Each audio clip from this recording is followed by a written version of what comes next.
క్రీస్తునందున్న పరిశుద్ధులందరికీ ప్రభువైన క్రీస్తు నామంలో శుభాభివందనాలు. దేవుని ప్రేమ ఆధ్యాత్మిక కార్యక్రమానికి స్వాగతం.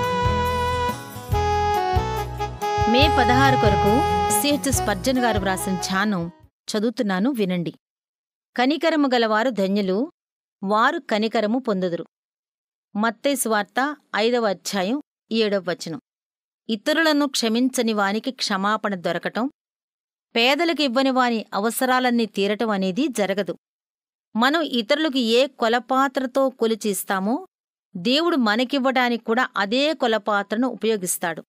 కఠినమైన యజమానులను, కఠినమైన కాబూలీవాలాను దేవుడు కూడా కఠినంగానే చూస్తాడు.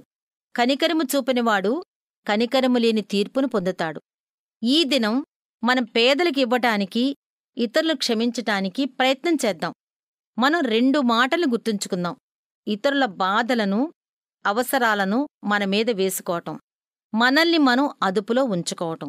మనుషుల ప్రవర్తనల మీద దురభిప్రాయం కలిగి ఉండవద్దు. ఇతరుల ప్రయోజనాలను దోచుకునేలా కఠినంగా బేరాలాడవద్దు. బుద్ధిహీనమైన గొడవల్లో దూరవద్దు. మన ఇష్టాయిష్టాల ప్రకారమే అంతా జరగాలని పట్టుబట్టవద్దు. తప్పకుండా మనం దీవించబడాలని, దేవుని కనికరం పొందాలని ఆశపడదాం. మనం కనికరింపబడేలా ఇతరులను కనికరిద్దాం.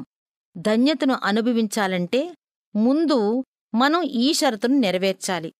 ఇతరుల ఎడల కనికరము గల మనసు కలిగి ఉండటం మనకు మంచి పని కాదా? కోపంతోనూ కఠినత్వంతోనూ బ్రతకటం కంటే మృదుత్వం కలిగి జీవించటంలో ఎంత మాధుర్యం ఉంది! అందులోనే గొప్ప ఆశీర్వాదం ఉంది. అంతేకాదు, దేవుని కనికరం సంపాదించుకోవటం అనేది గొప్ప భాగ్యం.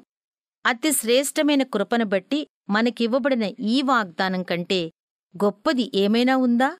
₹1 రుణాన్ని మనం మంచి మనసుతో క్షమిస్తే మన రుణమంతా దేవుడు క్షమిస్తాడు. దేవుని ప్రేమ ఆధ్యాత్మిక కార్యక్రమాన్ని చివరి వరకు వీక్షించిన శ్రోతలందరికీ మా హృదయపూర్వక వందనాలు. తిరిగి మరలా రేపటి ఉదయకాల సమయంలో కలుసుకుందాం. అంతవరకు సెలవు. May God bless you. దేవుడు మిమ్మల్ని అందరినీ దీవించును గాక. ఆమెన్.